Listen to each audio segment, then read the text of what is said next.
Imaginez un instant que vous puissiez quitter cette pièce, traverser l'atmosphère terrestre, dépasser la Lune en moins d'une seconde et atteindre les confins de notre galaxie avant même d'avoir fini de cligner des yeux.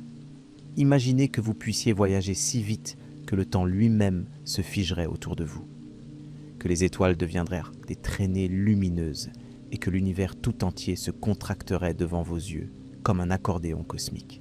C'est exactement ce que représente la vitesse de la lumière. Cette limite absolue que rien ni personne ne peut franchir. Et pourtant, ce soir, je vais vous révéler pourquoi cette impossibilité n'est pas simplement une question de technologie insuffisante ou de manque d'imagination. Non, c'est une impossibilité inscrite dans la structure même de l'espace et du temps. Une barrière que l'univers a érigée avec une précision mathématique terrifiante. 3 mystères vont se dévoiler devant vous au cours de cette exploration nocturne. Le premier concerne la nature même de la masse et comment elle devient votre pire ennemi à mesure que vous accélérez. Le second révèle comment le temps lui-même se déforme, se tord et finit par perdre tout son sens lorsque vous approchez de cette vitesse interdite. Et le troisième, peut-être le plus troublant de tous, explore ce que cela signifie vraiment pour nous, êtres humains, prisonniers d'un univers si vaste qu'il nous est fondamentalement inaccessible. Vous allez découvrir quelque chose qui pourrait bien vous empêcher de dormir. Ou peut-être, au contraire, vous plonger dans un sommeil hanté par l'immensité cosmique et notre place infiniment petite en son sein. Si vous êtes fasciné par les mystères du cosmos, abonnez-vous à cette chaîne. Le voyage commence maintenant. Fermez les yeux un instant et laissez-moi vous ramener à une époque plus simple. Une époque où nous pensions comprendre l'univers. Pendant des siècles, les physiciens et les philosophes naturels ont cru que la lumière voyageait instantanément d'un point à un autre. Quand vous allumiez une bougie, sa lueur semblait remplir la pièce sans le moindre délai perceptible. Cette idée persistait depuis l'Antiquité grecque et semblait parfaitement raisonnable. Après tout, nos yeux ne pouvaient détecter aucun retard entre l'émission de la lumière et sa perception. Puis vinrent les premières mesures. En 1676, l'astronome danois Ole Rømer observait les lunes de Jupiter depuis l'observatoire de Paris. Il remarqua quelque chose d'étrange. Les éclipses de ces lunes semblaient arriver en avance lorsque la Terre se rapprochait de Jupiter dans son orbite, et en retard lorsqu'elle s'en éloignait. Cette différence ne pouvait s'expliquer que d'une seule façon. La lumière mettait un certain temps à parcourir la distance supplémentaire. Pour la première fois dans l'histoire humaine, on avait la preuve que la lumière voyageait à une vitesse finie, aussi immense soit-elle. Les calculs s'affinèrent au fil des décennies. Au XIXe siècle, on savait que la lumière se déplaçait à environ 300 000 km par seconde. C'est une vitesse absolument vertigineuse. À cette allure, vous pourriez faire 7 fois le tour de la Terre en une seule seconde. Vous pourriez atteindre la Lune en un peu plus d'une seconde. Vous pourriez voyager de Paris à Tokyo en un 40 millième de seconde. Cette vitesse défie notre imagination, échappe à notre intuition quotidienne et nous laisse pantois devant sa magnitude. Et pourtant, malgré cette rapidité extraordinaire, la lumière met plus de 8 minutes pour nous parvenir du Soleil. Elle met 4 années pour atteindre l'étoile la plus proche, Proxima du Centaure. Elle met 100 000 ans pour traverser notre galaxie d'un bout à l'autre. Et elle met des milliards d'années pour nous parvenir des galaxies les plus lointaines que nos télescopes peuvent observer. Soudain, cette vitesse qui semblait infinie devient cruellement lente face à l'immensité cosmique. Pendant longtemps, les scientifiques ont pensé que cette limite n'était qu'une question pratique. Certes, la lumière était très rapide, mais rien ne semblait interdire à un vaisseau suffisamment puissant de l'égaler, voire de la dépasser. Il suffisait d'accélérer assez longtemps, d'avoir assez de carburant, de développer une technologie suffisamment avancée.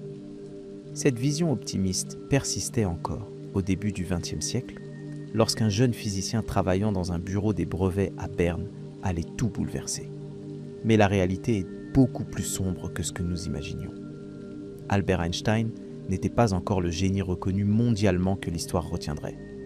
En 1905, il n'était qu'un obscur, employé du bureau fédéral des brevets suisses, passant ses journées à examiner des demandes de brevets tout en rêvant aux grandes questions de la physique. Et cette année-là, dans un article qui allait changer notre compréhension de l'univers pour toujours, il présenta sa théorie de la relativité restreinte. L'idée centrale d'Einstein était à la fois simple et profondément déstabilisante. Il postula que la vitesse de la lumière dans le vide était la même pour tous les observateurs, quel que soit leur propre mouvement. Cela peut sembler anodin, mais les implications sont absolument renversantes. Imaginez que vous êtes dans un train qui file à 100 km/h et que vous lancez une balle vers l'avant à 10 km/h. Pour quelqu'un à l'extérieur du train, immobile sur le quai, la balle semble se déplacer à 110 km/h. Les vitesses s'additionnent simplement. C'est ce que notre intuition nous dicte, et cela fonctionne parfaitement bien pour les objets de notre vie quotidienne.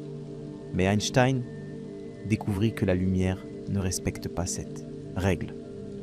Si vous allumez une lampe de poche dans ce même train, la lumière ne voyage pas à la vitesse de la lumière plus 100 km/h pour l'observateur sur le quai.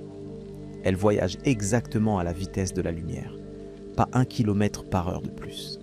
Et pour vous, dans le train, elle voyage également à la vitesse de la lumière. La même vitesse, toujours, invariablement, obstinément constante. Comment est-ce possible ? Comment la même lumière peut-elle avoir la même vitesse pour deux observateurs qui se déplacent l'un par rapport à l'autre ?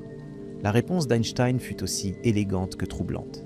C'est l'espace et le temps eux-mêmes qui se déforment pour préserver cette constance.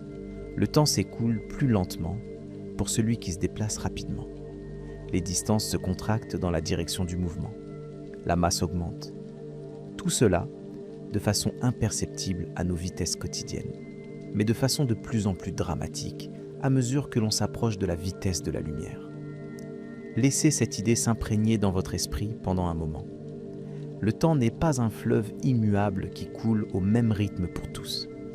C'est une dimension flexible, malléable, qui se dilate et se contracte selon votre vitesse. Les montres d'un astronaute voyageant à grande vitesse tournent réellement plus lentement que celles restées sur Terre. Ce n'est pas une illusion, ce n'est pas un effet psychologique, c'est une réalité physique mesurable et mesurée. Les premières vérifications expérimentales de cet effet vinrent avec les particules cosmiques appelées muons. Ces particules sont créées lorsque des rayons cosmiques frappent la haute atmosphère terrestre, à une altitude d'environ 10 km. Le problème, c'est que les muons sont extrêmement instables. Leur durée de vie moyenne n'est que de 2 millionièmes de seconde environ. Même en voyageant à une vitesse proche de celle de la lumière, ils ne devraient parcourir que quelques centaines de mètres avant de se désintégrer. Ils ne devraient jamais atteindre la surface terrestre. Et pourtant, les détecteurs au sol enregistrent un flux constant de muons. Comment est-ce possible ? La réponse réside dans la dilatation du temps. Du point de vue du muon, sa vie est toujours aussi brève. Mais du point de vue d'un observateur terrestre, le temps du muon s'écoule beaucoup plus lentement en raison de sa vitesse phénoménale. Ce qui n'est que 2 millionièmes de seconde pour le muon devient plusieurs dizaines de millionièmes de seconde pour nous, lui laissant amplement le temps de traverser l'atmosphère. Cette découverte, confirmée maintes fois depuis, démontre que la relativité n'est pas une abstraction mathématique. C'est la réalité fondamentale de notre univers.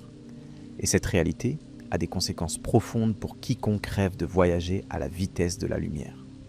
Permettez-moi de vous guider maintenant vers le premier grand mystère de notre voyage, celui qui concerne la masse et l'énergie. Dans notre expérience quotidienne, la masse d'un objet semble être une propriété fixe et immuable. Une pomme pèse environ 150 grammes, que vous soyez assis tranquillement ou que vous couriez à toute vitesse. Cette intuition, comme tant d'autres, s'effondre à grande vitesse. Einstein nous a montré que la masse d'un objet augmente avec sa vitesse. Plus précisément, ce qu'on appelle la masse relativiste devient de plus en plus grande à mesure que vous approchez de la vitesse de la lumière. Cette augmentation est négligeable à nos vitesses habituelles.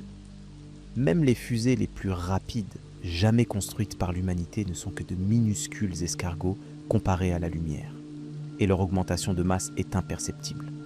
Mais imaginez que vous puissiez accélérer un vaisseau spatial à des vitesses significatives par rapport à la lumière. À 50% de la vitesse de la lumière, soit environ 150 000 km par seconde, la masse du vaisseau aurait augmenté d'environ 15%. Cela peut sembler modeste, mais réfléchissez aux implications. Un vaisseau qui pesait 1000 tonnes au départ pèse maintenant 1150 tonnes. Il faut plus d'énergie pour l'accélérer davantage.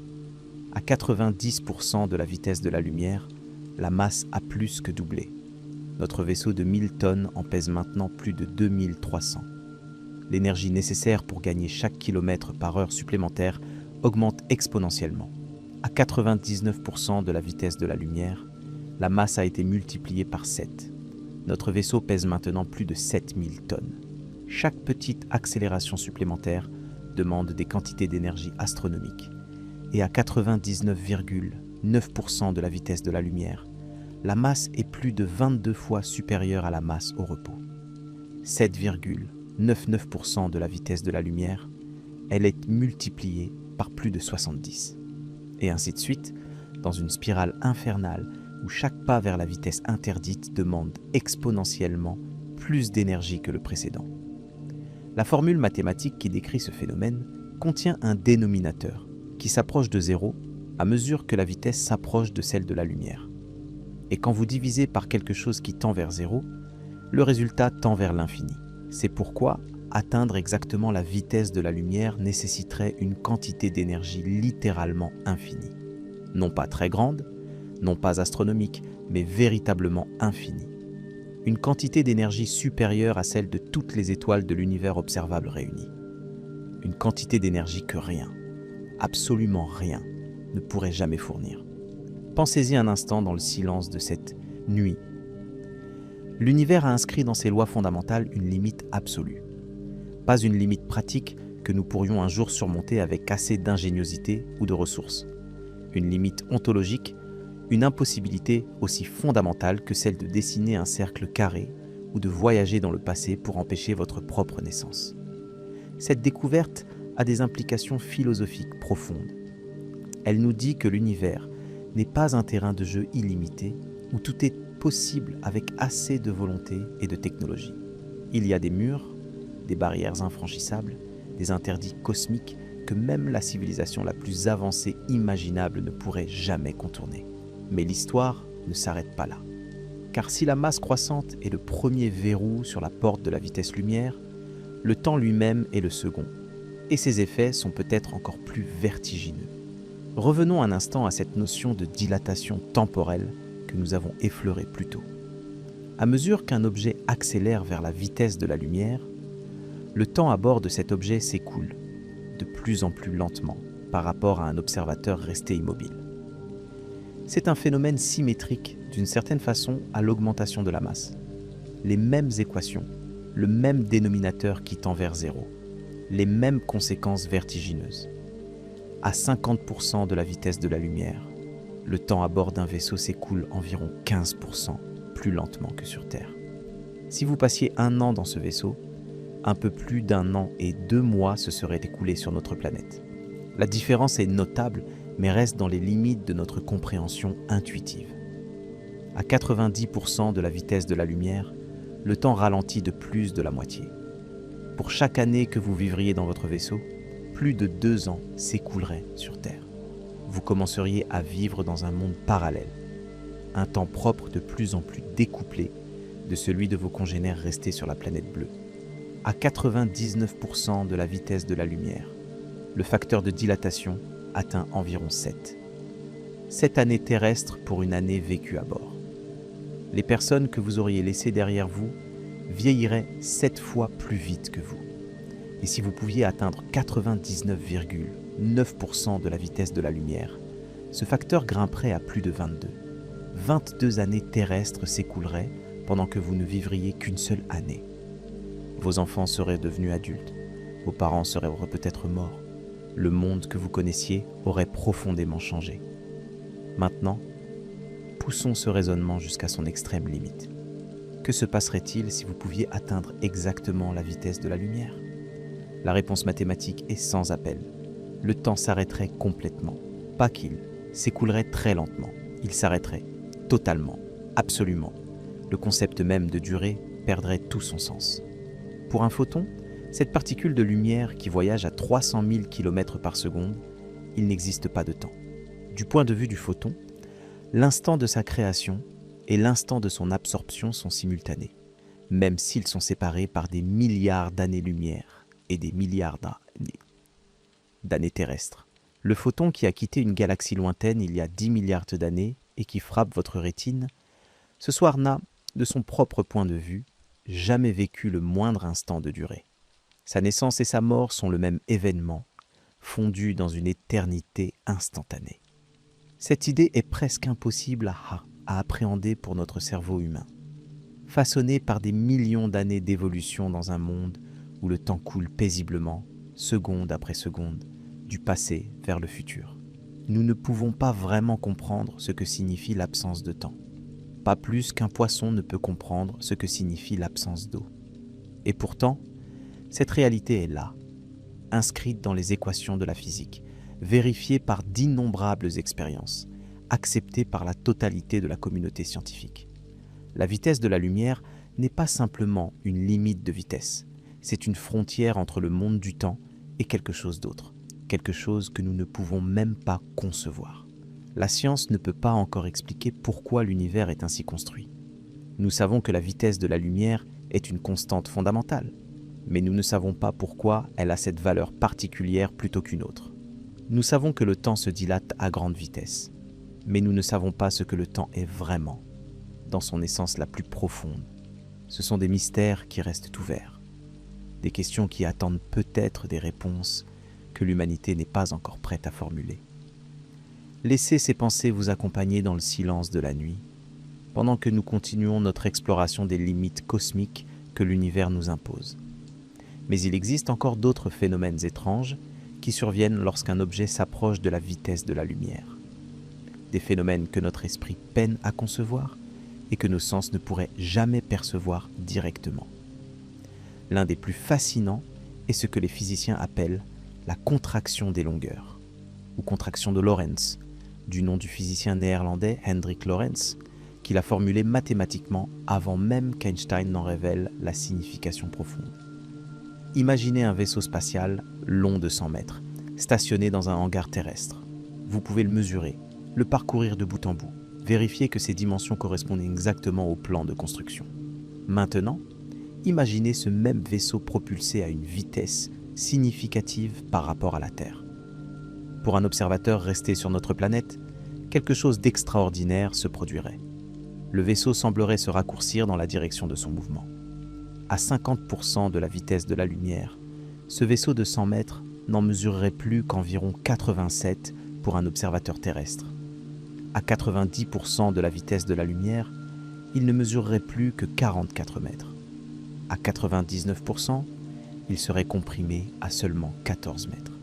Et si ce vaisseau pouvait atteindre exactement la vitesse de la lumière, sa longueur deviendrait nulle. Il serait littéralement aplati en une surface bidimensionnelle sans aucune épaisseur. Bien sûr, les passagers à l'intérieur du vaisseau ne ressentiraient rien de tout cela. Pour eux, le vaisseau conserverait ses 100 mètres de longueur. Les couloirs auraient toujours la même dimension, les cabines la même superficie. C'est le reste de l'univers qui leur semblerait contracté dans la direction de leur mouvement. Les distances entre les étoiles sembleraient réduites, les galaxies compressées, l'espace lui-même écrasé comme un soufflet qu'on referme.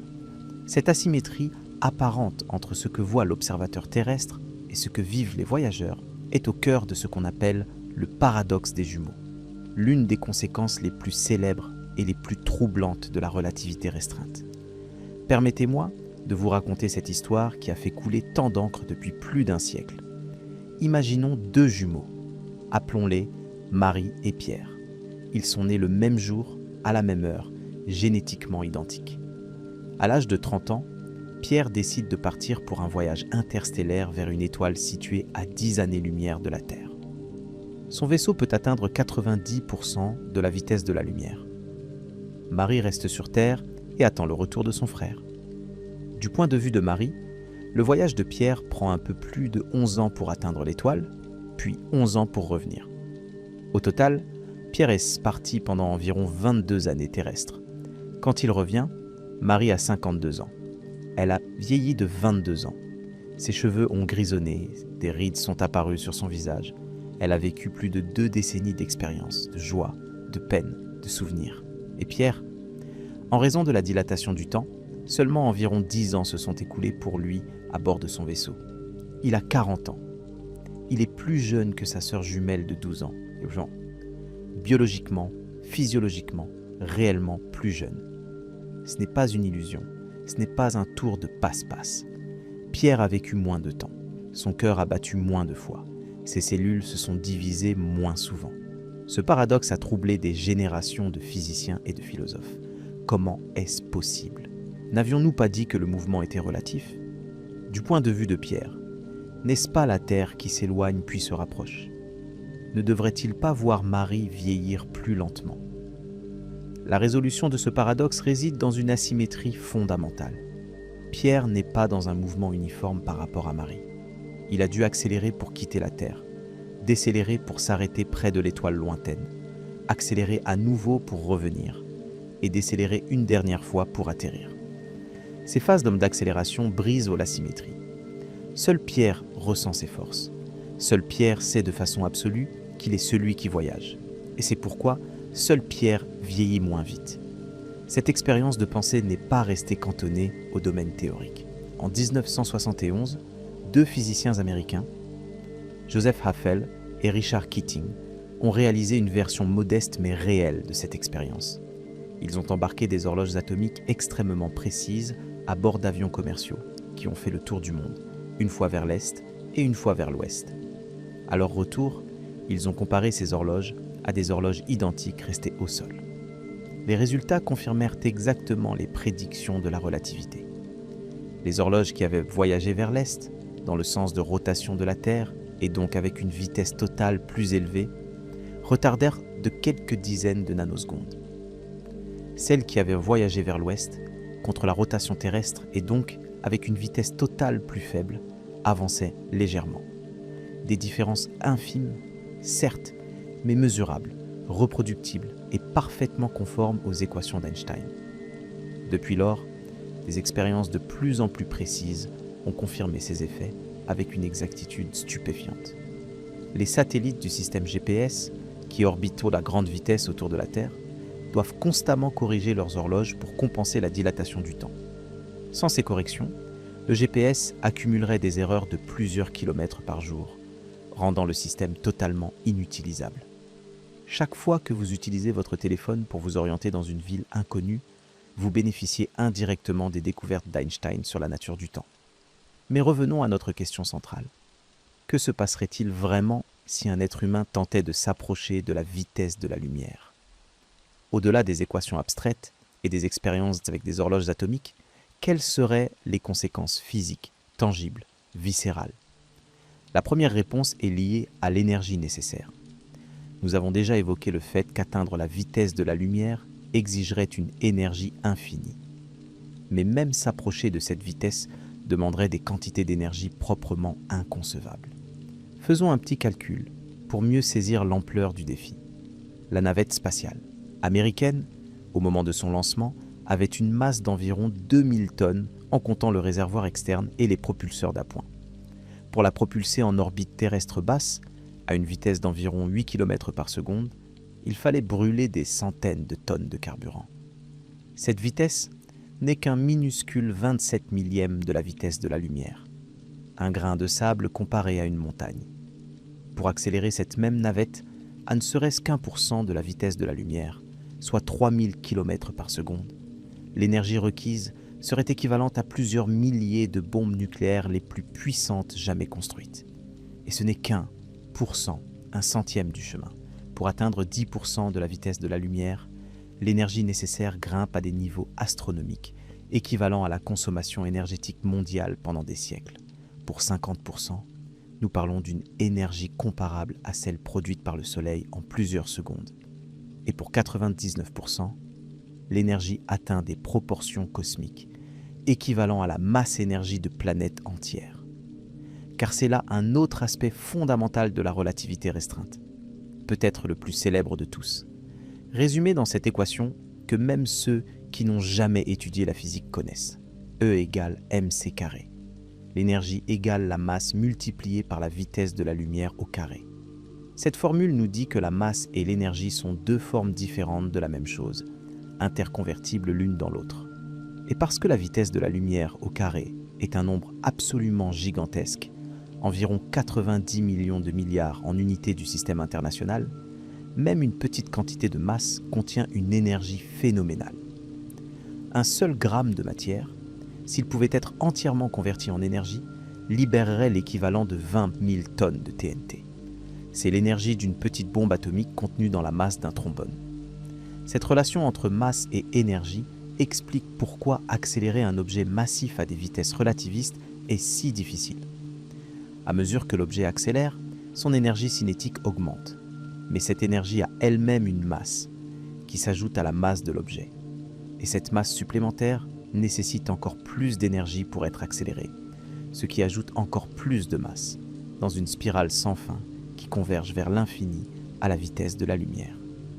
Les seules particules qui peuvent voyager à la vitesse de la lumière sont celles qui n'ont pas de masse au repos, comme les photons. N'ayant pas de masse, elles n'ont pas besoin d'énergie infinie pour atteindre cette vitesse. En fait, elles ne peuvent pas voyager à une autre vitesse. Dès leur création, elles filent à exactement 299 792 km par seconde dans le vide, ni plus ni moins. C'est leur seul mode d'existence possible. Pour tout ce qui possède une masse, aussi infime soit-elle, la vitesse de la lumière reste à jamais inaccessible. Un électron, malgré sa masse incroyablement petite d'environ 1 milliardième de milliardième de milliardième de gramme, ne peut jamais atteindre cette vitesse. Les accélérateurs de particules les plus puissants du monde, comme le grand collisionneur de Hadron au CERN près de Genève, peuvent propulser des protons à 99,99999% de la vitesse de la lumière. Mais pas à 100%, jamais à 100%. Et ces accélérateurs consomment des quantités d'énergie colossales, équivalentes à la consommation d'une petite ville, pour accélérer des particules dont la masse combinée est imperceptible. Imaginez l'énergie qu'il faudrait pour accélérer un vaisseau spatial de plusieurs tonnes, avec son équipage, ses réserves, ses systèmes de survie. Imaginez multiplier l'énergie de tous les accélérateurs de particules du monde par des milliards de milliards. Vous commencez à entrevoir l'ampleur de l'impossibilité. Mais supposons un instant que nous puissions contourner ce problème énergétique. Supposons qu'une civilisation future découvre une source d'énergie illimitée. Peut-être en exploitant l'énergie du vide quantique ou en capturant l'intégralité du rayonnement d'une étoile. Même dans ce cas hypothétique, d'autres obstacles se dresseraient sur le chemin. L'un des plus redoutables est le rayonnement cosmique. L'espace interstellaire n'est pas vraiment vide. Il est parsemé de particules, principalement des atomes d'hydrogène, environ 1 par centimètre cube en moyenne. Cela semble négligeable, et ça l'est effectivement à nos vitesses habituelles. Mais à des vitesses relativistes, ces particules inoffensives deviennent des projectiles mortels. Imaginez un vaisseau voyageant à 90% de la vitesse de la lumière. De son point de vue, les atomes d'hydrogène qu'il rencontre foncent vers lui à cette même vitesse. L'énergie cinétique de chacun de ces atomes devient colossale. Un simple proton d'hydrogène, à cette vitesse, frappe avec l'énergie d'une balle de fusil, et le vaisseau en rencontre des milliards par seconde. Ce bombardement constant transformerait la coque du vaisseau en passoire radioactive en quelques minutes. Les particules pénétreraient la structure, ioniseraient les atomes, créeraient des cascades de radiation secondaire qui irradieraient tout l'équipage. Aucun blindage conventionnel ne pourrait résister à cet assaut. Même un bouclier de plusieurs mètres de plomb serait traversé comme du papier. À des vitesses encore plus proches de la lumière, le problème empire exponentiellement.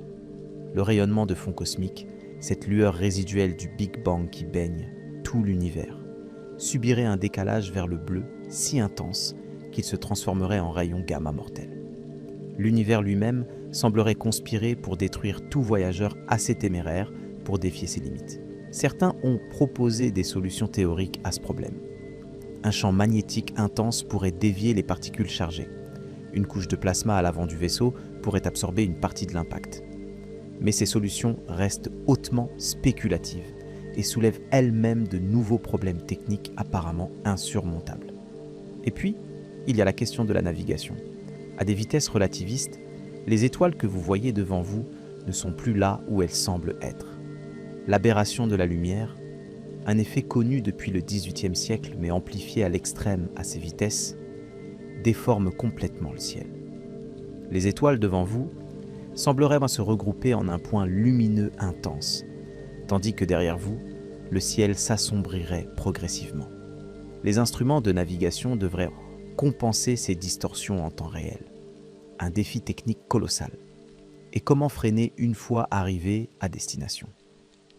Si vous avez utilisé une quantité d'énergie phénoménale pour accélérer, vous aurez besoin d'une quantité similaire pour décélérer. Cela double le problème énergétique au minimum. Certains ont proposé d'utiliser la traînée du milieu interstellaire lui-même pour freiner, comme un parachute cosmique. Mais les calculs montrent que même ce mécanisme serait insuffisant à des vitesses vraiment relativistes. Toutes ces considérations pratiques, aussi intimidantes soient-elles, restent cependant secondaires par rapport à la barrière fondamentale que nous avons identifiée plus tôt. Même si nous pouvions résoudre tous ces problèmes d'ingénierie, même si nous disposions d'une énergie illimitée et d'un bouclier parfait, nous ne pourrions toujours pas atteindre la vitesse de la lumière.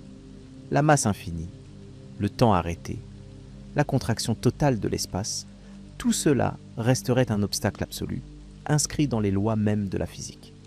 Permettez-moi maintenant de vous emmener plus profondément dans ce mystère, vers les implications qui touchent à notre existence même et à notre place dans le cosmos. Car si nous ne pouvons pas voyager à la vitesse de la lumière, qu'est-ce que cela signifie vraiment pour l'avenir de l'humanité et pour notre relation avec l'univers qui nous entoure? L'étoile la plus proche de notre Soleil, Proxima du Centaure, se trouve à environ 4,2 années-lumière de nous.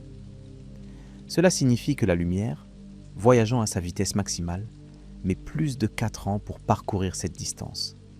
Pour un vaisseau voyageant à un dixième de la vitesse de la lumière, vitesse qui dépasse de loin tout ce que notre technologie actuelle peut produire, le voyage prendrait plus de 40 ans.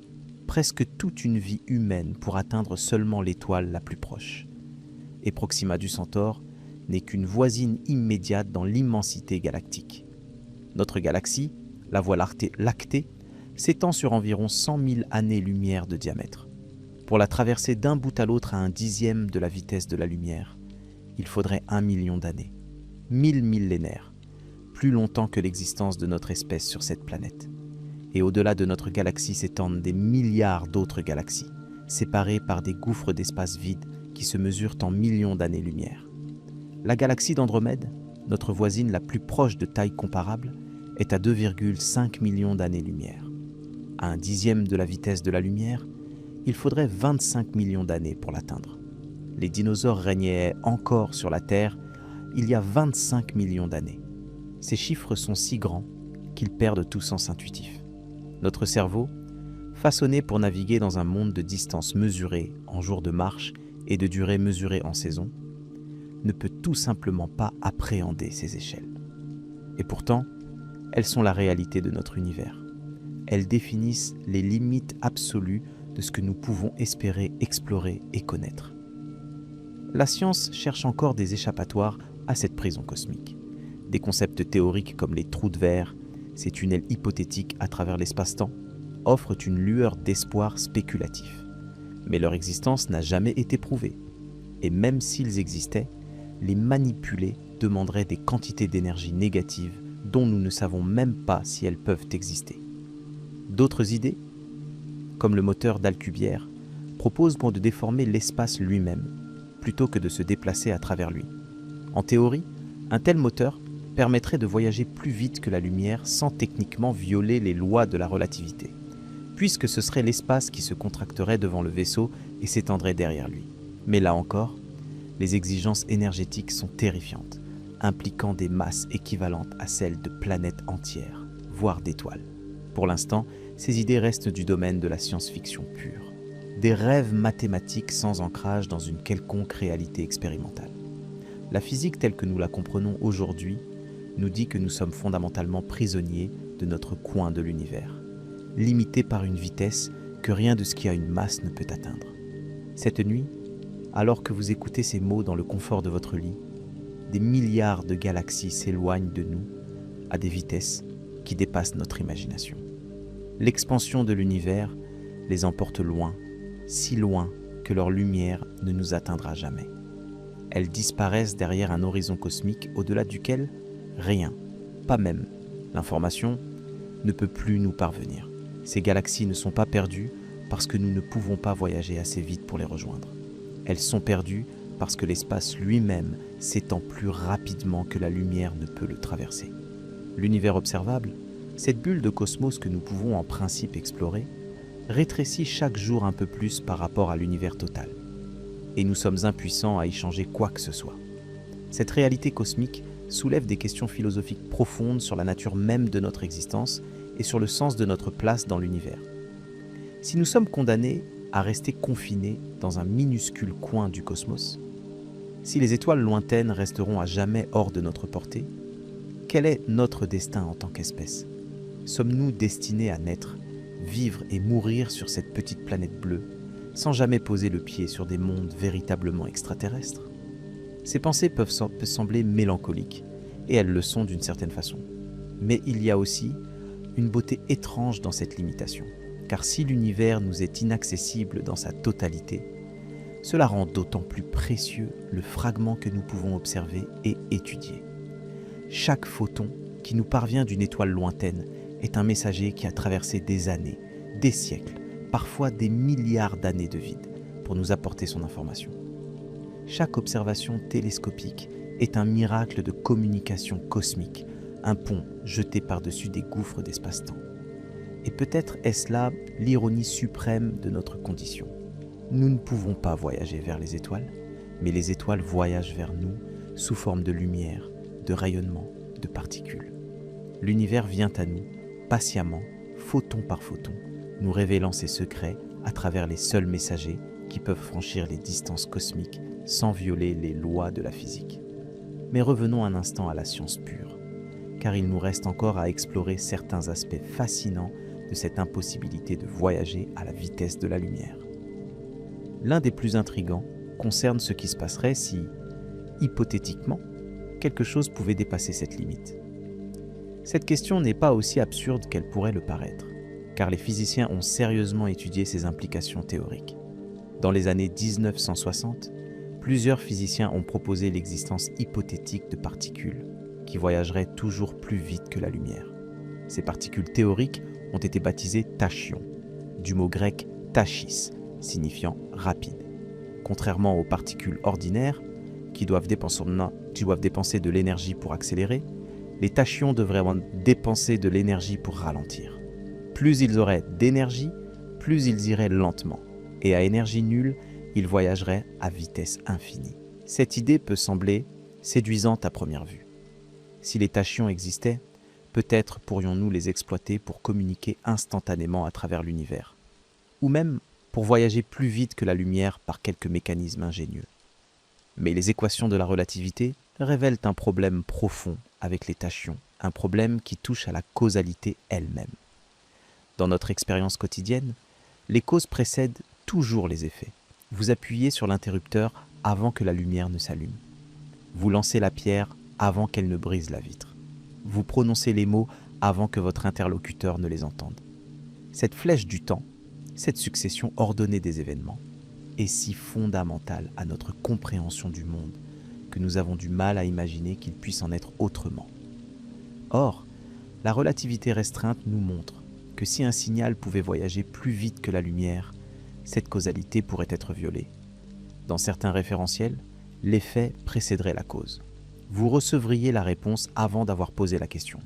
Vous sauriez que la vitre est brisée avant d'avoir lancé la pierre. Le futur influencerait le passé. Cette possibilité de paradoxes causaux est l'une des raisons pour lesquelles la plupart des physiciens pensent que les tachyons n'existent probablement pas, ou que s'ils existent, ils ne peuvent pas interagir avec la matière ordinaire d'une façon qui permettrait de transmettre de l'information. L'univers semble avoir une horreur profonde des paradoxes temporels et semble construit de façon à les interdire. Cette protection de la causalité est peut-être la raison la plus fondamentale pour laquelle rien ne peut dépasser la vitesse de la lumière. Ce n'est pas simplement une question d'énergie ou de masse. C'est une question de cohérence logique de l'univers lui-même. Si les voyages supraluminiques étaient possibles, l'ordre des causes et des effets s'effondrerait, et avec lui, toute possibilité de comprendre ou de prédire quoi que ce soit. Imaginez un instant un univers où le voyage plus rapide que la lumière serait possible. Vous pourriez envoyer un message dans le passé pour vous prévenir d'un danger. Mais si vous évitez ce danger, vous n'aurez plus de raison d'envoyer le message. Et si vous n'envoyez pas le message, vous n'éviterez pas le danger. Et vous l'enverrez quand même. Ces boucles causales, ces serpents qui se mordent la queue, rendraient la réalité elle-même incohérente. Certains physiciens ont proposé que l'univers pourrait avoir des mécanismes d'autoprotection contre ces paradoxes, des principes de cohérence cosmique qui empêcheraient automatiquement toute configuration paradoxale de se réaliser. Mais ces idées restent hautement spéculatives et nous éloignent du terrain solide de la physique expérimentale. Ce qui est certain, c'est que toutes nos observations jusqu'à ce jour confirment que la vitesse de la lumière est bien la limite ultime. Aucune particule, aucun signal, aucune information n'a jamais été observée voyageant plus vite. Les expériences les plus précises, menées dans les laboratoires les plus sophistiqués du monde, n'ont trouvé aucune faille dans cette règle universelle. Permettez-moi maintenant de vous parler d'un phénomène qui semble à première vue violer cette limite, mais qui en réalité la confirme de façon subtile et fascinante. Il s'agit de ce que les physiciens appellent l'intrication quantique, un phénomène que même Einstein considérait comme troublant au point de le qualifier d'action fantomatique à distance. Dans le monde quantique, deux particules peuvent être créées de façon à être intimement liées, intriquées l'une à l'autre.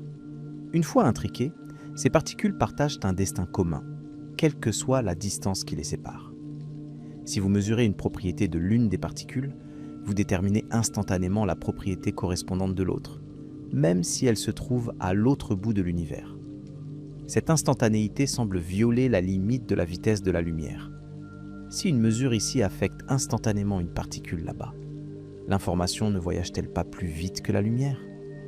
Einstein lui-même a longtemps pensé que cette prédiction de la mécanique quantique devait être erronée, qu'il devait y avoir des variables cachées qui expliquaient les corrélations sans nécessité de communication supraluminique. Mais les expériences menées depuis les années 1980, notamment celles du physicien français Alain Aspect, ont démontré sans ambiguïté que l'intrication quantique est bien réelle. Les corrélations entre particules intriquées ne peuvent pas être expliquées par des mécanismes classiques cachés. Il se passe vraiment quelque chose d'instantané entre les deux particules. Alors, la relativité est-elle réfutée ? Non, car voici la subtilité cruciale. Bien que les corrélations soient instantanées, elles ne peuvent pas être utilisées pour transmettre de l'information. Les résultats des mesures sur chaque particule prise individuellement apparaissent aléatoires. Ce n'est qu'en comparant les résultats des deux côtés que les corrélations deviennent apparentes. Et cette comparaison nécessite une communication classique, qui est limitée par la vitesse de la lumière. En d'autres termes, l'intrication quantique crée des corrélations instantanées, mais pas de communication instantanée. Vous ne pouvez pas utiliser des particules intriquées pour envoyer un message plus vite que la lumière. L'univers, encore une fois, semble avoir construit des garde-fous subtils pour préserver la causalité et la limite de vitesse fondamentale.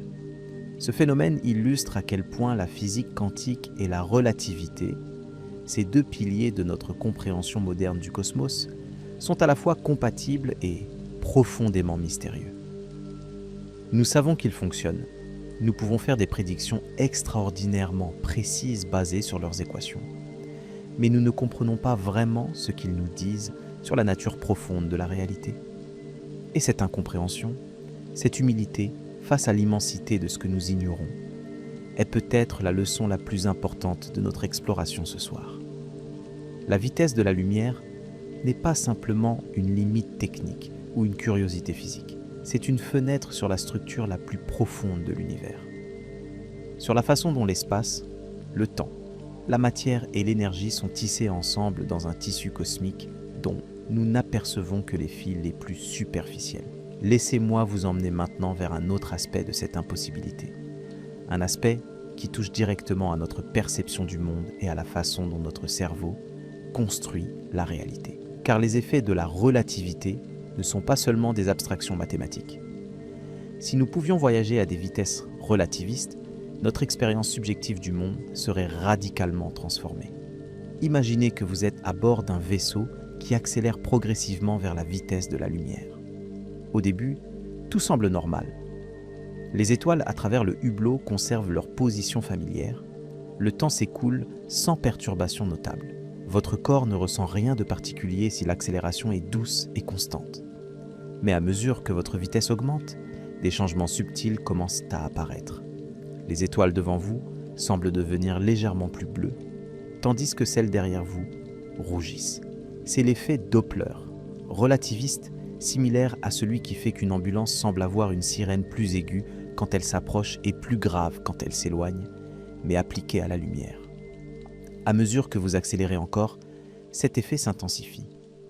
Les étoiles devant vous deviennent de plus en plus bleues, passant du blanc au bleu vif, puis à l'ultraviolet invisible, puis au rayon X. Celles derrière vous rougissent, passent à l'infrarouge, aux micro-ondes, aux ondes radio.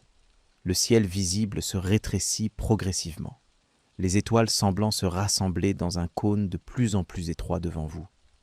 À des vitesses très proches de la lumière, presque tout le rayonnement que vous recevez provient d'un minuscule cercle directement devant vous. Un point de lumière d'une intensité aveuglante composé des rayonnements décalés vers le bleu de tout ce qui se trouve sur votre chemin. Le reste du ciel est plongé dans une obscurité quasi totale. Les étoiles derrière vous ayant été décalées si loin vers le rouge que leur lumière est devenue indétectable. Ce phénomène, appelé aberration relativiste, transformerait complètement votre perception de l'espace. La notion intuitive de direction, de haut et de bas, d'avant et d'arrière, perdrait son sens habituel. Vous navigueriez dans un univers déformé, contracté, où les repères familiers auraient disparu. Et ce n'est pas seulement la perception visuelle qui serait affectée. À des vitesses relativistes, même la notion de simultanéité devient problématique. Deux événements qui vous semblent simultanés ne le seraient pas pour un observateur resté sur Terre. Ce qui était le présent pour vous pourrait être le passé ou le futur pour quelqu'un d'autre. La réalité elle-même, telle que nous la concevons intuitivement, se fragmente en une multitude de perspectives incompatibles. Ces distorsions de la perception et de la réalité ne sont pas de simples illusions optiques ou psychologiques.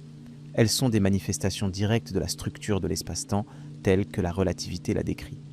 Elles nous rappellent que notre vision du monde, forgée par des millions d'années d'évolution sur une planète où rien ne se déplace à des vitesses relativistes, n'est qu'une approximation valable dans notre environnement quotidien, mais totalement inadéquate à l'échelle cosmique.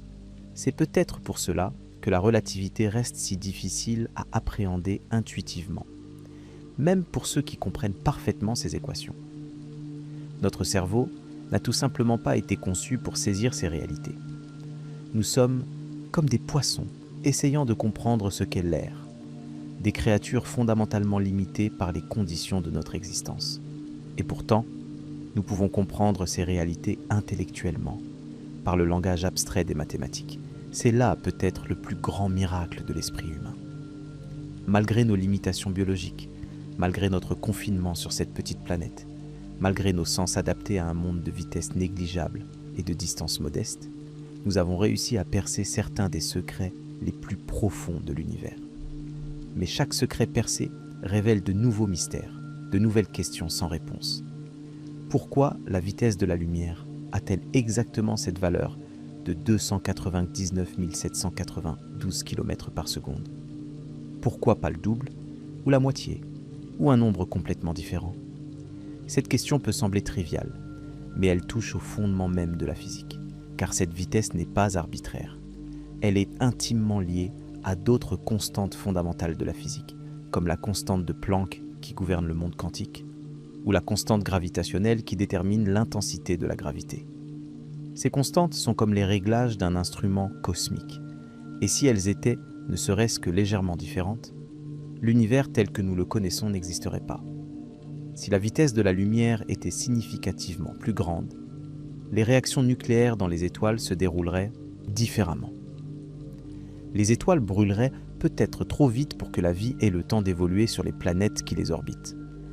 Si elle était plus petite, l'électromagnétisme aurait une portée différente, et les atomes eux-mêmes pourraient ne pas être stables. Cette observation a conduit certains scientifiques et philosophes a formulé ce qu'on appelle le principe anthropique. Selon ce principe, les constantes fondamentales de l'univers semblent finement ajustées pour permettre l'existence d'êtres conscients, capables de les observer. Nous vivons dans un univers habitable non par hasard, mais parce que seul un tel univers pourrait produire des observateurs pour se poser la question. Certains voient dans ce principe une preuve de dessein, une indication que l'univers a été créé ou conçu pour nous. D'autres y voient simplement un biais de sélection. Si nous existons pour poser la question, c'est nécessairement dans un univers compatible avec notre existence. Les univers incompatibles existent peut-être, mais ils n'ont personne pour les observer. Cette dernière idée a donné naissance au concept de multivers, l'hypothèse selon laquelle notre univers n'est qu'un parmi une infinité d'autres, chacun avec ses propres valeurs des constantes fondamentales. Dans cette perspective, la vitesse de la lumière dans notre univers n'est ni spéciale ni significative. Elle est simplement l'une des innombrables valeurs possibles, et nous l'observons parce que c'est celle qui permet notre existence. Mais le multivers reste pour l'instant une hypothèse invérifiable, une spéculation philosophique plutôt qu'une théorie scientifique testable. Nous ne savons pas si d'autres univers existent, et si c'est le cas, nous ne pouvons probablement jamais les observer directement. La limite de la vitesse de la lumière nous enferme non seulement dans notre coin de l'univers observable, mais potentiellement aussi dans notre univers particulier parmi d'innombrables autres. Cette nuit, alors que vous vous laissez bercer par ces réflexions cosmiques, pensez à l'immensité de ce que nous ne savons pas. Pensez aux questions qui resteront peut-être à jamais sans réponse, non pas par manque d'intelligence ou de technologie, mais par l'imitation fondamentale de ce qui peut être connu. La vitesse de la lumière n'est pas seulement une barrière au voyage, c'est aussi une barrière à la connaissance, une limite à ce que nous pouvons observer, mesurer et comprendre. Les galaxies les plus lointaines que nous pouvons voir aujourd'hui émettaient leur lumière quand l'univers n'avait que quelques centaines de millions d'années. Cette lumière a voyagé pendant plus de 13 milliards d'années pour atteindre nos télescopes. Nous voyons ces galaxies telles qu'elles étaient dans un passé inimaginablement lointain, non telles qu'elles sont aujourd'hui. Que sont-elles devenues depuis? Ont-elles évolué, fusionné avec d'autres galaxies, donné naissance à d'innombrables étoiles et planètes? Existe-t-il des civilisations qui nous contemplent depuis ces rivages lointains du cosmos, se posant les mêmes questions que nous? Nous ne le saurons peut-être jamais, car l'information voyage à la vitesse de la lumière, et certaines réponses mettront des milliards d'années à nous parvenir. Et c'est dans cette contemplation de l'inaccessible que nous découvrons peut-être la leçon la plus profonde de l'impossibilité de voyager à la vitesse de la lumière. Car cette limite ne concerne pas seulement la physique ou l'ingénierie. Elle touche à notre condition existentielle en tant qu'être conscient dans un univers qui nous dépasse infiniment. Pensez un instant à ce que signifie vraiment cette barrière cosmique. Depuis que l'humanité existe, depuis que nos ancêtres levaient les yeux vers le ciel nocturne et s'émerveillaient devant les points lumineux qui parsemaient l'obscurité, nous avons rêvé de les atteindre. Ces rêves ont nourri nos mythologies, inspiré nos poètes, motivé nos scientifiques. La promesse des étoiles a toujours été là, scintillante et séduisante, nous invitant à dépasser nos limites terrestres. Et maintenant, nous savons que cette promesse est en grande partie illusoire. Oh, nous pouvons envoyer des sondes vers les planètes voisines, et nous le faisons avec un succès croissant. Nous avons posé le pied sur la Lune, nous avons fait rouler des robots sur Mars, nous avons envoyé des engins au-delà des confins du système solaire. Mais les étoiles elles-mêmes, ces soleils lointains autour desquels orbitent peut-être des milliards de mondes, resteront à jamais hors de notre portée physique, du moins avec les lois de la physique telles que nous les comprenons. Cette réalisation peut être source de désespoir, mais elle peut aussi être source d'une forme étrange de paix. Car si nous acceptons nos limitations, nous pouvons peut-être mieux apprécier ce que nous avons.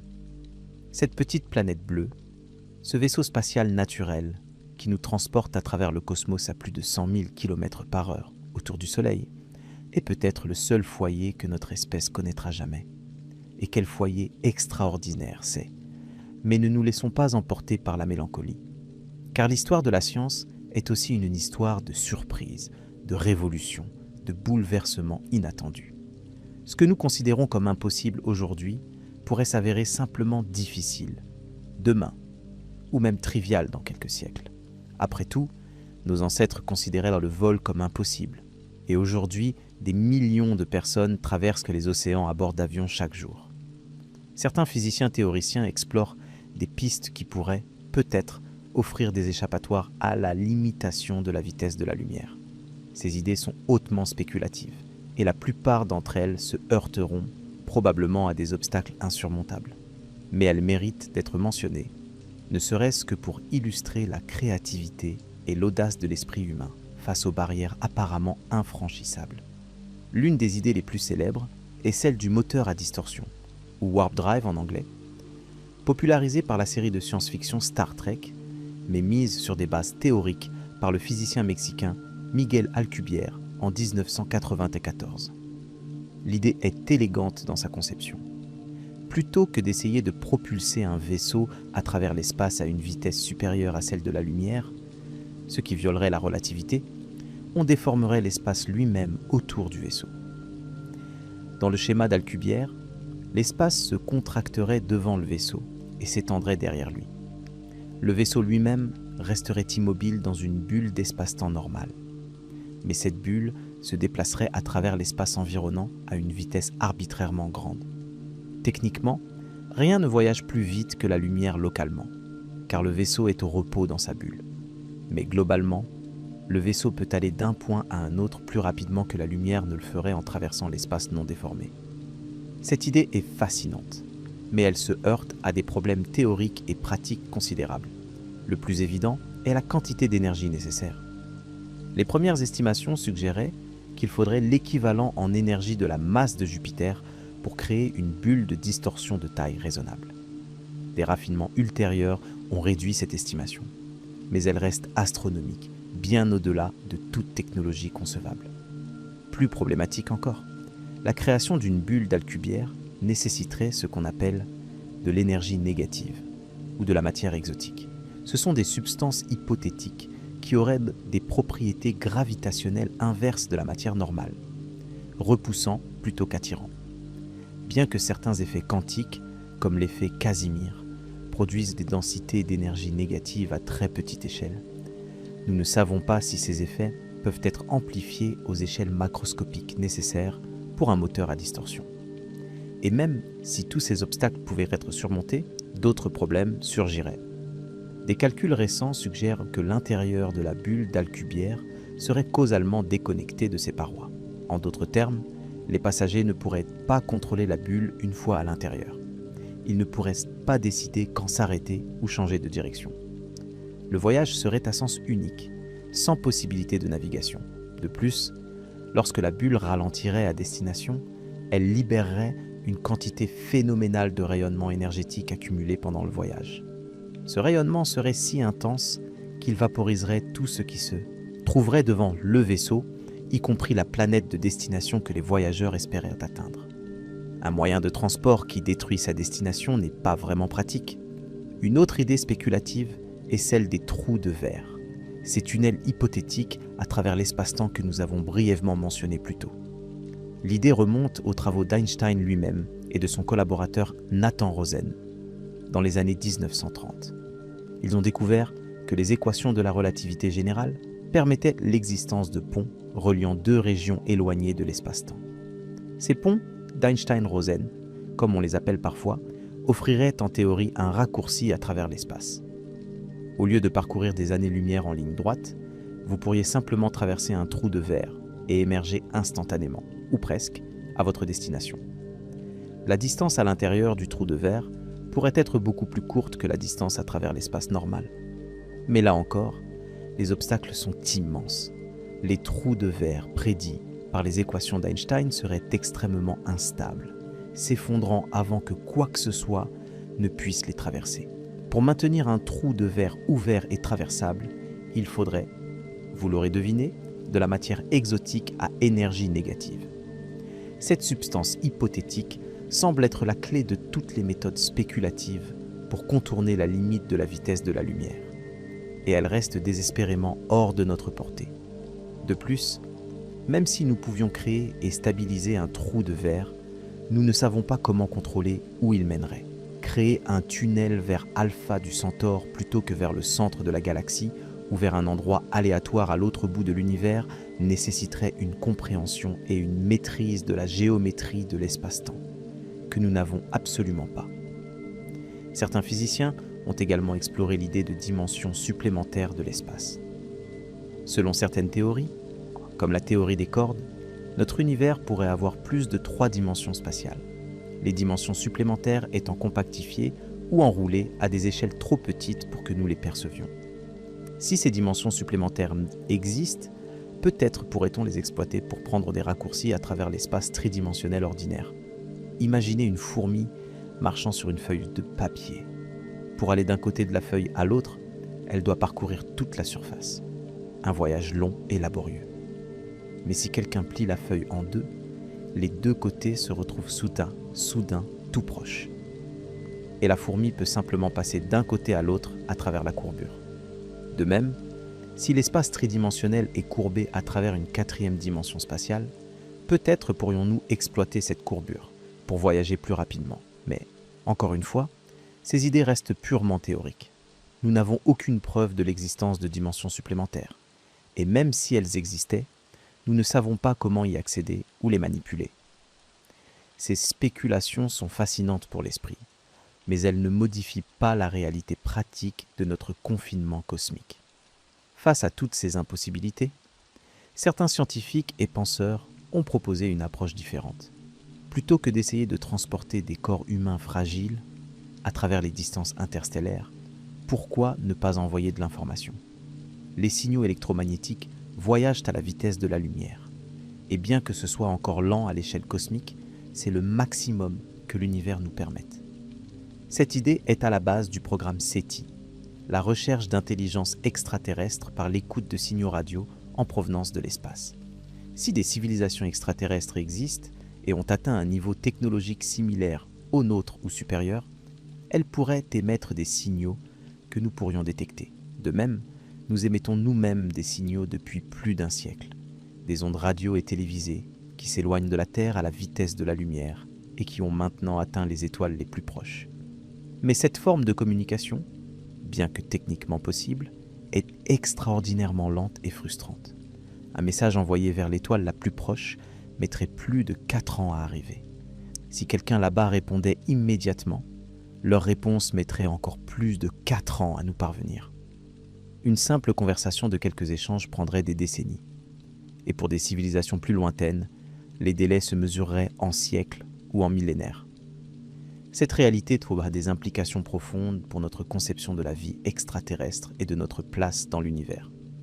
Même si la galaxie grouille de civilisations intelligentes, nous pourrions ne jamais le savoir de façon certaine, simplement parce que les délais de communication sont trop longs pour des êtres dont la durée de vie se mesure en décennies. Certains ont proposé des solutions encore plus radicales à ce problème. Plutôt que d'envoyer des corps biologiques ou des signaux électromagnétiques, pourquoi ne pas envoyer de l'information pure qui permettrait de reconstruire un être humain à destination ? Cette idée, parfois appelée téléportation quantique ou transfert d'esprit, reste du domaine de la science-fiction la plus spéculative. En principe, si nous pouvions scanner complètement un cerveau humain, atome par atome, synapse par synapse, et transmettre cette information à un endroit distant où un corps identique serait reconstruit, nous aurions effectivement transporté une personne sans déplacer physiquement son corps original. Le voyage prendrait toujours des années ou des siècles à cause de la limite de la vitesse de la lumière, mais la personne transportée ne vivrait pas ce délai. Pour elle, le voyage serait instantané. Mais cette idée soulève des questions philosophiques troublantes. La copie reconstruite serait-elle vraiment la même personne que l'original ? Si l'original n'était pas détruit pendant le processus, y aurait-il maintenant 2 personnes identiques, chacune avec le même droit de revendiquer l'identité originale ? Qu'est-ce qui fait que vous êtes vous ? Au-delà de l'arrangement particulier des atomes dans votre cerveau. Ces questions touchent au cœur du mystère de la conscience. Un mystère que la science est encore loin de résoudre. Nous ne savons pas vraiment ce qu'est la conscience, comment elle émerge de la matière, pourquoi il y a quelque chose que cela fait d'être vous, plutôt qu'un simple arrangement d'atomes sans expérience subjective. Tant que ces questions resteront sans réponse, l'idée de transférer une conscience d'un support à un autre restera profondément problématique. Laissez ces pensées vous accompagner dans le calme de cette nuit, car nous approchons maintenant du cœur le plus sombre de notre exploration, les implications existentielles de notre confinement cosmique. Que signifie vraiment le fait que l'univers soit si vaste et que nous soyons si fondamentalement limités dans notre capacité à l'explorer? L'univers observable a un diamètre d'environ 93 milliards d'années-lumière. Ce nombre est déjà si grand qu'il dépasse toute compréhension intuitive. Mais ce n'est que l'univers observable, la partie du cosmos dont la lumière a eu le temps de nous atteindre depuis le Big Bang. L'univers total pourrait être beaucoup plus grand, peut-être même infini. Et dans cette immensité, notre planète est un grain de poussière infinitésimal. Notre Soleil est une étoile ordinaire parmi les 200 à 400 milliards d'étoiles de notre galaxie. Notre galaxie elle-même est une spirale banale parmi les 2000 milliards de galaxies de l'univers observable. Les nombres sont si grands qu'ils perdent tout sens. Face à cette immensité, la limite de la vitesse de la lumière prend une signification presque cruelle. L'univers est là, s'étendant dans toutes les directions sur des distances inimaginables, rempli de merveilles que nous ne pouvons qu'entrevoir de loin. Des étoiles naissent et meurent, des trous noirs dévorent la matière, des nébuleuses sculptent de nouvelles générations de soleils, et nous observons tout cela à travers le filtre lent et impitoyable de la vitesse de la lumière. Chaque fois que vous levez les yeux vers le ciel nocturne, vous regardez dans le passé. La lumière de Sirius, l'étoile la plus brillante du ciel nocturne, a mis plus de 8 ans à vous parvenir. Vous voyez Sirius telle qu'elle était il y a 8 ans, pas telle qu'elle est maintenant. Bételgeuse, la géante rouge qui marque l'épaule d'Orion, est à environ 700 années-lumière. Sa lumière a quitté l'étoile au Moyen-Âge, bien avant que Christophe Colomb ne navigue vers l'Amérique. Et les galaxies lointaines que nos télescopes détectent nous apparaissent telles qu'elles étaient il y a des milliards d'années. La lumière des objets les plus distants a voyagé pendant presque toute l'histoire de l'univers pour atteindre nos instruments. Nous voyons le cosmos tel qu'il était dans sa jeunesse, pas tel qu'il est aujourd'hui. Cette fenêtre sur le passé est précieuse pour les cosmologistes qui étudient l'évolution de l'univers. Mais elle rappelle aussi à quel point nous sommes déconnectés du présent cosmique. L'univers que nous observons n'existe plus. Il a changé, évolué, peut-être de façon radicale, pendant que sa lumière voyageait vers nous. Nous sommes des archéologues involontaires, étudiant des fossiles lumineux plutôt que la réalité vivante. Et tandis que nous observons ce passé lointain, l'univers continue de s'étendre. L'expansion cosmique emporte les galaxies lointaines à des vitesses de plus en plus grandes. Certaines galaxies reculent déjà plus vite que la lumière, non pas parce qu'elles violent la relativité, mais parce que c'est l'espace lui-même entre elles et nous qui s'étend. Ces galaxies ont déjà disparu derrière l'horizon cosmique. Leur lumière ne nous atteindra jamais plus. Avec le temps, de plus en plus de galaxies passeront derrière cet horizon. L'univers observable rétrécira, les derniers visiteurs lumineux s'évanouissant dans l'obscurité. Dans des milliards d'années, une civilisation qui naîtrait dans notre galaxie ne verrait rien d'autre que les étoiles locales. Elle pourrait ne jamais savoir que des milliards de galaxies existaient autrefois, visibles et étudiables. Elle serait plus isolée encore que nous ne le sommes. Cette perspective à long terme donne une urgence étrange à notre époque. Nous vivons dans une fenêtre cosmique privilégiée, un moment de l'histoire de l'univers où l'horizon observable est encore vaste, où des milliards de galaxies peuvent encore être étudiées. Cette fenêtre se refermera lentement, mais inexorablement. Les générations futures auront accès à moins d'univers que nous, pas plus. C'est une pensée à la fois humiliante et responsabilisante. Nous sommes peut-être les témoins d'un spectacle cosmique qui ne sera plus visible dans quelques milliards d'années. Les observations que nous faisons aujourd'hui, les données que nous collectons, les théories que nous élaborons, sont un héritage que nous léguons à un futur qui sera plus sombre et plus isolé. Mais ne laissons pas ces pensées nous accabler, car dans cette immensité et cette limitation se cache aussi une forme de libération. Si nous ne pouvons pas tout explorer, tout comprendre, tout atteindre, alors peut-être pouvons-nous nous libérer de l'obsession de le faire. Peut-être pouvons-nous simplement apprécier le fragment d'univers qui nous est accessible, le contempler avec émerveillement et gratitude, sans nous torturer pour ce qui restera à jamais hors de notre portée. Cette nuit, alors que vous vous laissez porter par ces réflexions, pensez à la beauté étrange de notre situation. Nous sommes des êtres conscients, capables de contemplation et de compréhension, émergeant dans un coin minuscule d'un cosmos incompréhensiblement vaste. Nous pouvons lever les yeux et voir des étoiles dont la lumière a voyagé pendant des millénaires. Nous pouvons construire des instruments qui captent des photons partis avant même que notre planète n'existe. Nous pouvons, par la puissance de notre esprit, comprendre les lois qui gouvernent l'univers, même si nous ne pouvons pas le parcourir. N'est-ce pas, en soi, un miracle suffisant? La nuit s'approfondit autour de vous, et avec elle, notre voyage dans les mystères de la vitesse de la lumière continue de se déployer. Nous avons exploré les barrières physiques, les paradoxes temporels, les distorsions de l'espace et les implications existentielles de notre confinement cosmique. Mais il reste encore des territoires à parcourir, des réflexions à partager, des mystères à contempler ensemble dans cette obscurité qui nous enveloppe. Permettez-moi de vous parler maintenant de la façon dont cette impossibilité de voyager à la vitesse de la lumière a façonné notre compréhension de l'univers lui-même, de son origine, de son destin et de tout ce qui existe entre ces deux extrêmes du temps cosmique.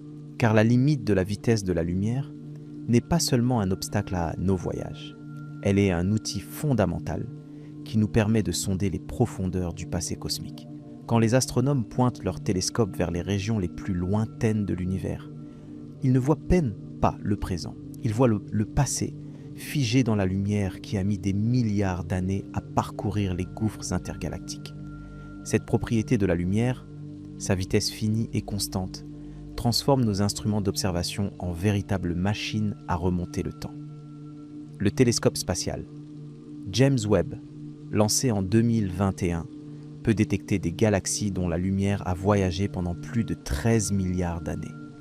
Ces galaxies sont apparues moins d'1 milliard d'années après le Big Bang, à une époque où l'univers était encore jeune, turbulent, rempli des premières générations d'étoiles massives qui allaient forger les éléments lourds dont nous sommes faits.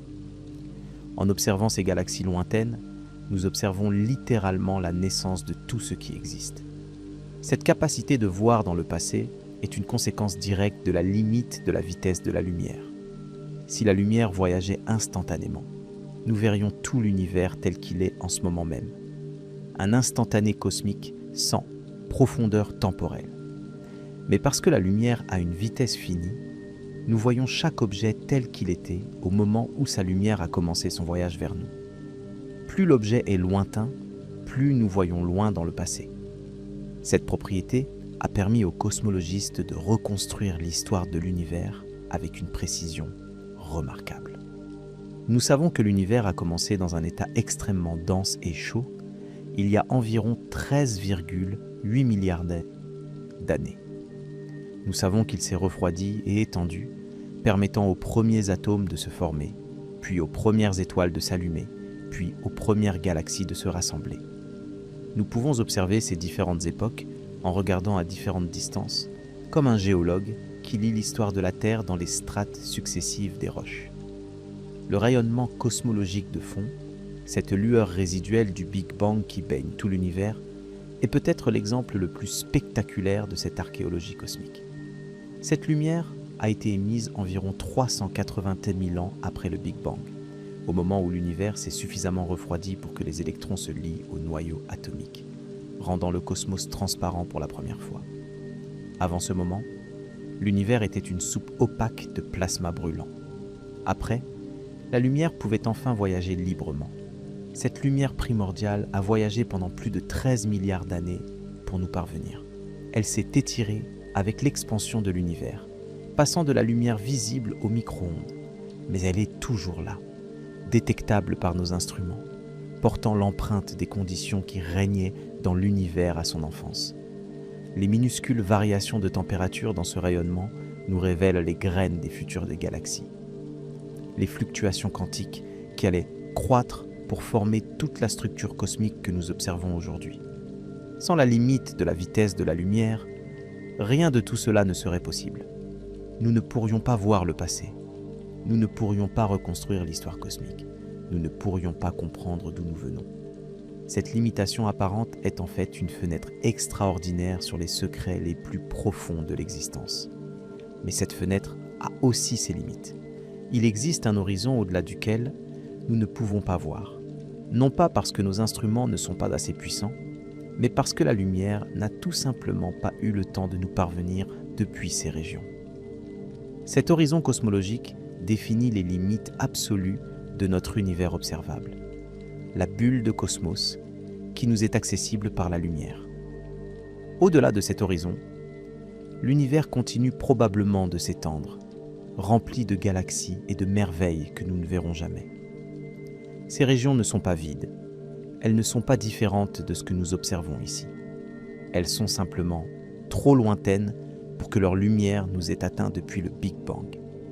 Et avec l'expansion accélérée de l'univers, certaines de ces régions resteront à jamais inaccessibles.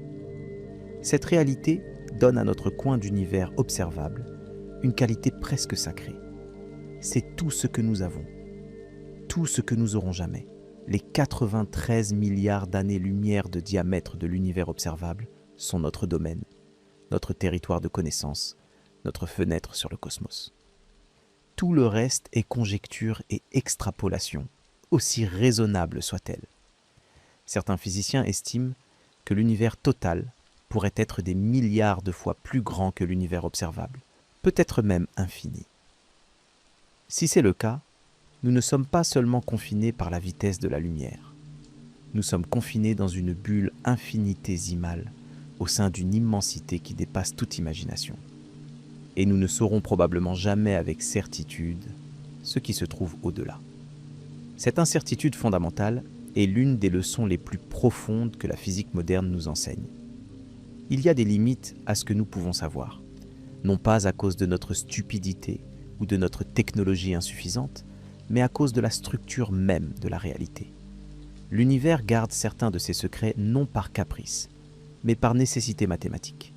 Permettez-moi maintenant de vous guider vers une réflexion sur le temps lui-même, cet concept si familier et pourtant si mystérieux, qui est intimement lié à la vitesse de la lumière.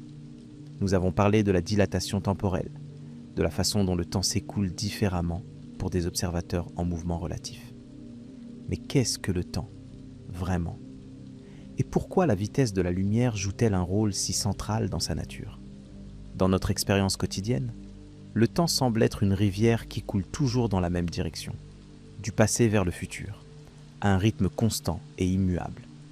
Une seconde est une seconde, que vous soyez assis tranquillement ou que vous couriez à toute vitesse. Cette intuition est si profondément enracinée dans notre psyché qu'elle semble être une vérité évidente, indiscutable. Et pourtant, Einstein nous a montré que cette intuition est fausse. Le temps n'est pas une rivière qui coule uniformément. Il est une dimension élastique, malléable, qui peut s'étirer et se contracter selon la vitesse et la gravité. Ce que nous percevons comme le temps absolu n'est qu'une approximation valable dans notre environnement quotidien, où les vitesses sont négligeables et les champs gravitationnels modestes.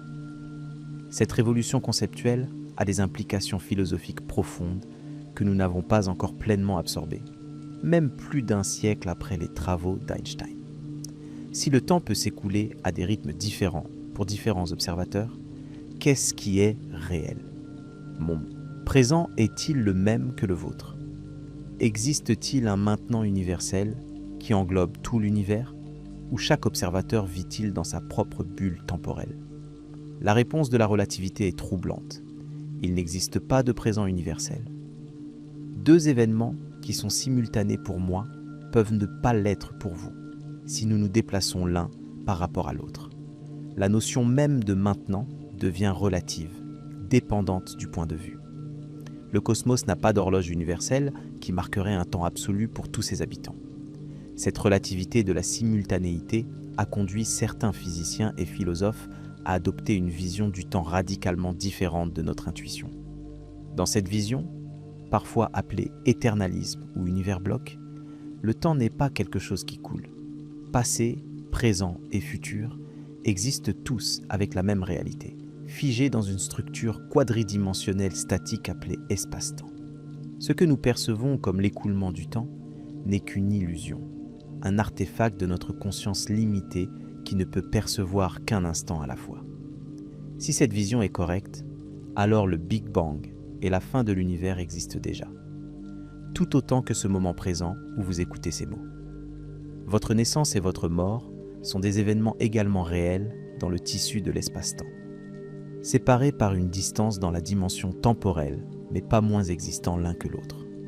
Le temps ne passe pas vraiment.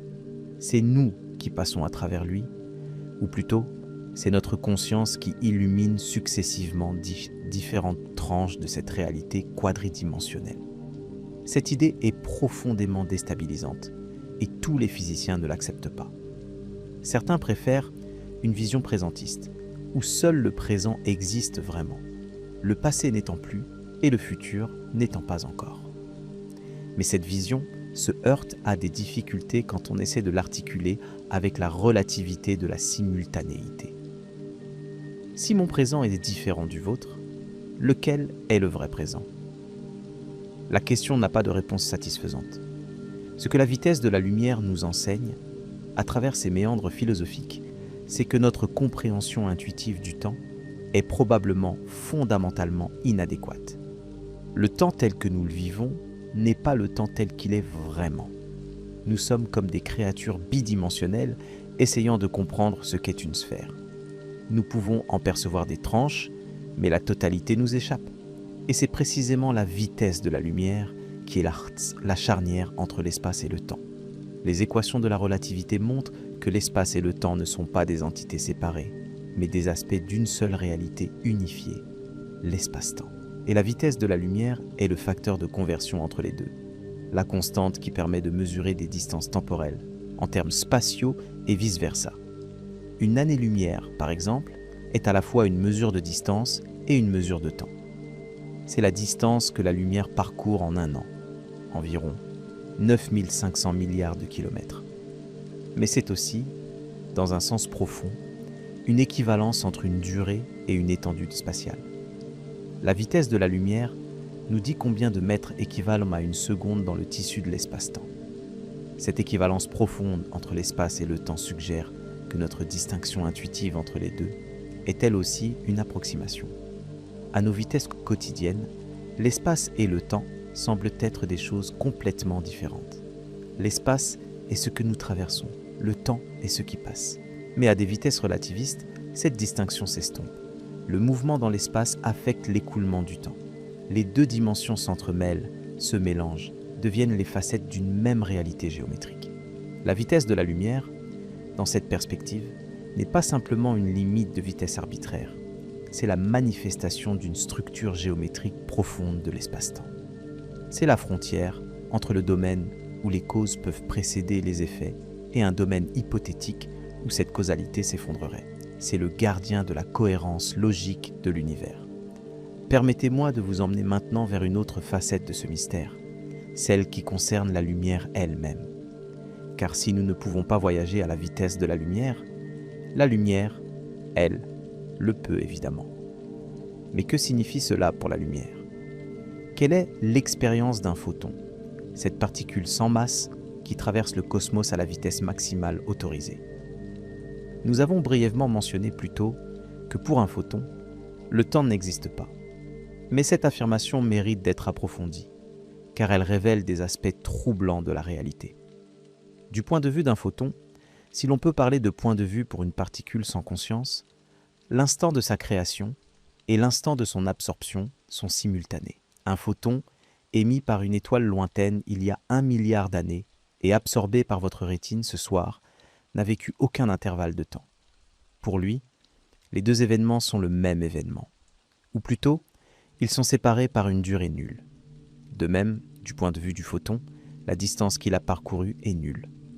La contraction des longueurs, poussée à l'extrême de la vitesse de la lumière, réduit toutes les distances à zéro. L'univers entier, vu par un photon, est comprimé en un point sans dimension dans la direction de son mouvement. Le point de départ et le point d'arrivée sont au même endroit. Ces affirmations sont presque impossibles à réconcilier avec notre expérience quotidienne. Comment quelque chose peut-il exister sans durée ? Comment peut-il y avoir un voyage si le point de départ et le point d'arrivée sont identiques ? Nous touchons ici aux limites de notre langage et de nos concepts, façonnés par des millions d'années d'évolution dans un monde de vitesse modeste. Et pourtant, ces conclusions découlent directement des équations de la relativité, vérifiées par d'innombrables expériences. La science nous dit que la réalité, à ses niveaux les plus fondamentaux, est profondément différente de ce que nos sens nous suggèrent. Le photon n'a pas de point de vue au sens humain du terme. Mais si nous essayons d'extrapoler ce que serait son expérience, nous arrivons à ces conclusions vertigineuses. Cette réflexion sur les photons nous conduit à une question plus profonde encore.